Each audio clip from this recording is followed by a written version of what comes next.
Russia's dictator Putin is once again blaming Ukraine, and this time for allegedly trying to interfere with elections in Russia. Given the fact that Putin has been in power for more than 2 decades, since 1999, switching between the roles of president and prime minister without even changing the system itself, he claimed that Ukraine is not holding elections under martial law, while at the same time trying to interfere with Russia's. The statement sounds especially cynical, given how politics actually works inside Russia. There is no real political competition. Opposition figures have been pushed out, jailed, forced into exile or silenced, and election results are widely seen as lacking credibility outside the country. At the same time, he warned about rising terrorist threats inside Russia, pointing to so-called radical groups and international networks, a narrative the Kremlin uses to justify internal control and external aggression. They are not holding elections in Ukraine under the pretext of martial law, and at the same time, they are trying to interfere with ours. We are also seeing an increase in risks related to terrorist threats in Russia, including amid the ongoing activities of radical groups and international terrorist organizations.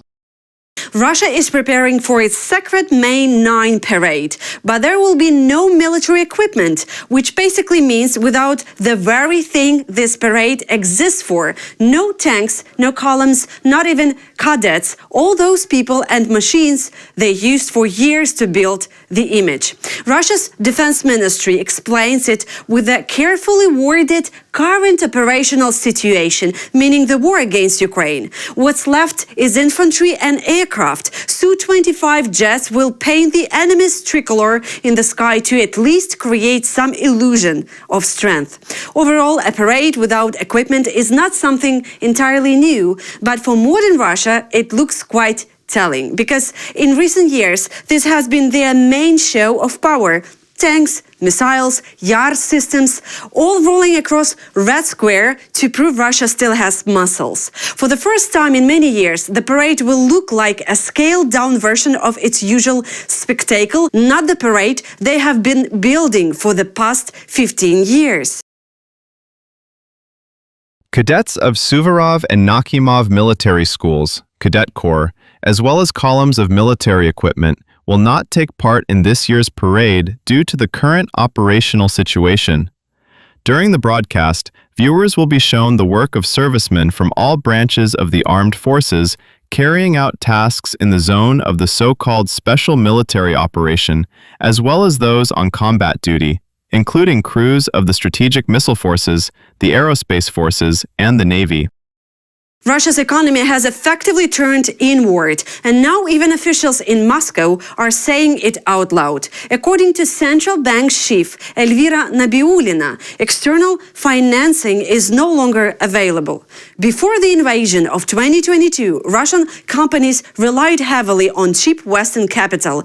Low interest rates in Europe and in the United States allowed them to borrow easily, expand production, and profit from exports. That model is now gone under sanctions. What's left is domestic money, the savings of Russian citizens. High inflation and high interest rates are making borrowing expensive and slowing economical activity. At the same time, as Reuters reports, parts of Russia's economy data have been made confidential, particularly in foreign trade, while the available figures already show contraction and growing budget deficit.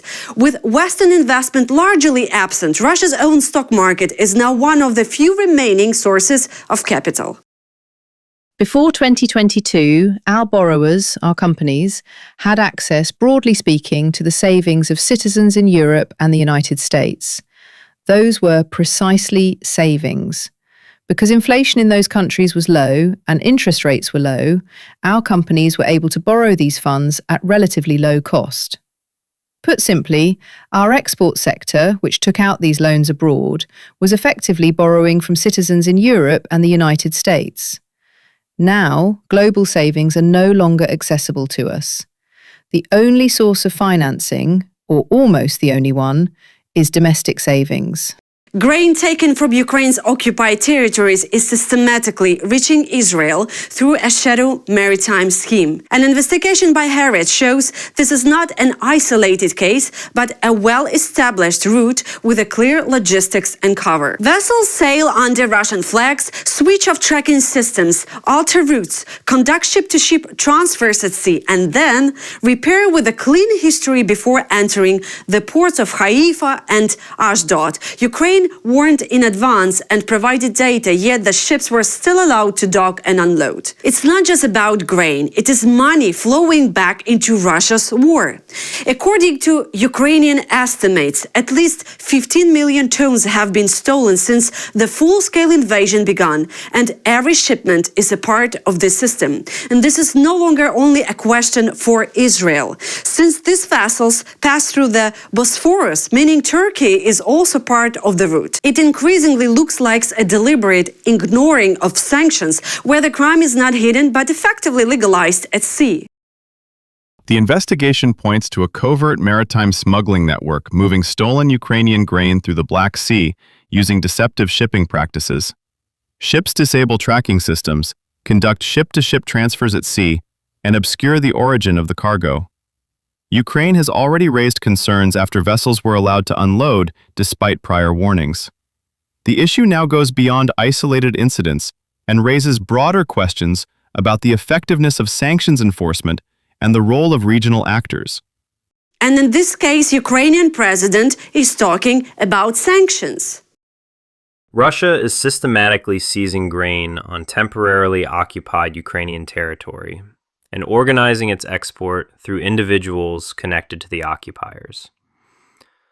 Such schemes violate even the laws of the State of Israel. Ukraine has taken all the necessary steps through diplomatic channels to prevent such incidents. However, we see that yet another such vessel has not been stopped. Based on intelligence information, Ukraine is preparing a corresponding sanctions package that will cover both those directly transporting this grain and the individuals and legal entities trying to profit from this criminal scheme. Huge frustration in Russia due to the internet. According to the New York Times, the Kremlin is trying to tighten control by blocking services, limiting apps, and even shutting down mobile internet in some regions. But instead of silence, it is triggering backlash. People who never spoke about politics, Russia's invasion to Ukraine before, are now reacting. And not just opposition voices, but bloggers, influencers, and even public figures who used to stay loyal. Restrictions on apps like Telegram are no longer abstract. When people lose access to communication and basic services, frustration grows fast. Putin's ratings are starting to slip, and while protests are still limited, the mood inside the country is clearly shifting. Internet restrictions have turned many people against the ruling class, if not against Putin himself.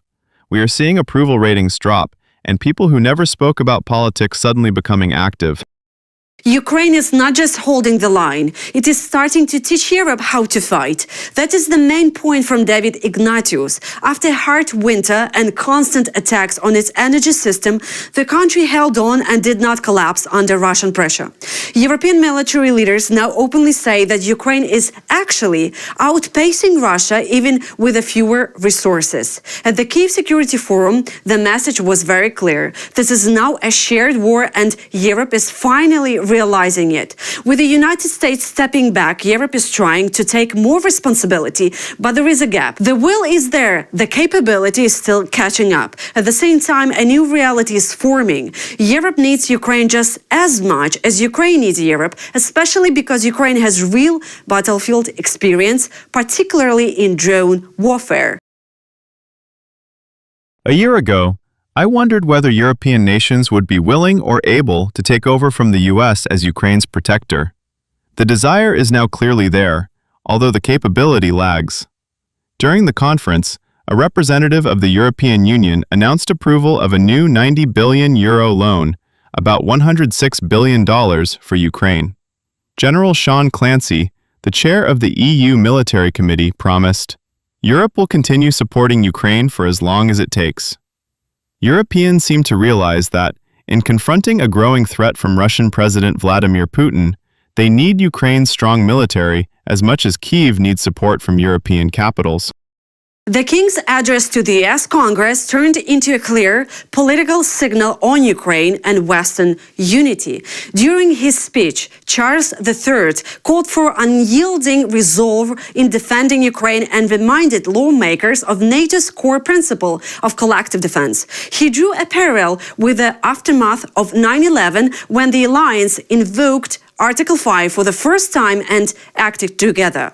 In today's context, the message lands amid ongoing debate over the US role in NATO and doubts about the future of allied support. In the immediate aftermath of 9/11, when NATO invoked Article 5 for the first time, and the United Nations Security Council was united in the face of terror, we answered the call together, as our people have done so for more than a century, shoulder to shoulder through 2 world wars, the Cold War, Afghanistan, and moments that have defined our shared security.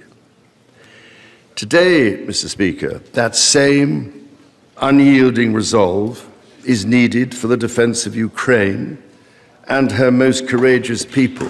Russia says the oil spill in Tuapse is under control, but even they admit there is still a risk it could reach the Black Sea. A state of emergency is in place, dozens of streets are without water, and the cleanup is still ongoing. This followed Ukrainian drone strikes on a refinery and not random. Ukraine is hitting oil infrastructure because that is where Russia gets its war money. Less oil, less money for war. Russia has already caused massive environmental damage in Ukraine, destroyed land, poisoned water, ruined ecosystems. The destruction of the Kakhovka Dam flooded entire areas and caused long-term consequences. The Black Sea and Crimea itself have long been turned into a military zone. So Ukraine is targeting what keeps Russia's war running: money and logistics. Acting US Ambassador to Ukraine, Julie Davis, is leaving Kyiv. That's all for now. Thank you for watching.